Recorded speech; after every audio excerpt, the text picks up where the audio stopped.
欢迎观看老爸的时光。有1个多月已经没有分享面包的做法了。那今天就做一款适合新手的福利面包。材料和制作方法不是很难，样式看上去也不错。更重要的是，这款面包有很大的口味的发挥空间，可以制作出不同口味的面包来。话不多说，接着就来分享制作。首先准备面包的基础材料来和面。打蛋桶中加入300克的高筋面粉、4克的酵母粉、50克的白砂糖，打入1个鸡蛋，让面包吃上去更松软。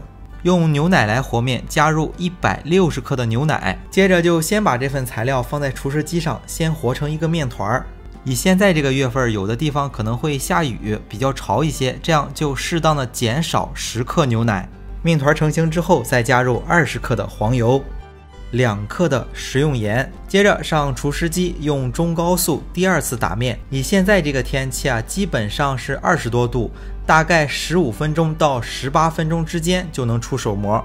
面团和好之后可以松弛半个小时，松弛的时候可以盖上一张笼布，防止水分蒸发太多。待这个面团也松弛好之后，在案板上撒上少许的面粉，把面团取出来。用擀面杖辅助摊开的时候就相当于揉面排气了，让这个面团更加的均匀。如果在操作当中面团回缩严重，就证明没有松弛好，轻微的回缩属于正常。面团不需要摊得太大，摊的大概有40公分就可以。一般来做这种家庭面包首先是好做，其次是要满足很多朋友的口味，让它有多变性。比如说可以在这个面皮上加入少许的花生酱，把这个花生酱在面皮上摊平，做一个花生酱口味的面包。喜欢吃红豆馅的或者是椰蓉馅的，同样可以给它变换口味。当然也可以撒上一些果干或者是碎的坚果。伙伴们喜欢什么样的口味的，可以在这个基础上自由的发挥。把自己的口味确定了之后可以给这个面包做一个简单的造型。取来一把小刀，在这个面皮的一半给它划成一条一条的形状。这一步很简单，下一步就把这个面皮卷起来就好。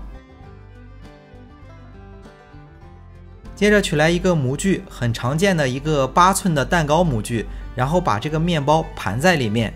如果是新买的模具，模具上可以刷上少许的黄油，这样就可以把面包放在烤箱里醒发了。烤箱有醒发功能的，很快就会醒发好。烤箱没有醒发功能的，让它自然醒发。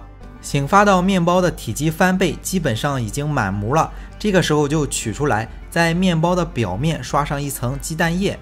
这款面包制作起来会快一些，而且口味多变，但是相对口感会比较紧实一些。如果想吃更松软一些的朋友，可以在醒发的时候烤箱里面放一盘稍微热一点的水，不但有利于面包的醒发，还能增加醒发空间的湿度。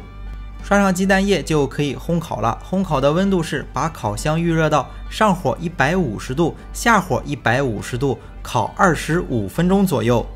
这款面包用到了模具，保证面包放在烤箱的偏下层，保证上层留的缝隙比下层留的缝隙稍微大一点就好。如果家里的烤箱偏小，面包在烤箱里一膨胀，上面离着加热管会近，可能会糊掉。这样我们在烤的时候注意观察，如果感觉上层上色严重，可以用锡箔纸虚盖的遮挡一下。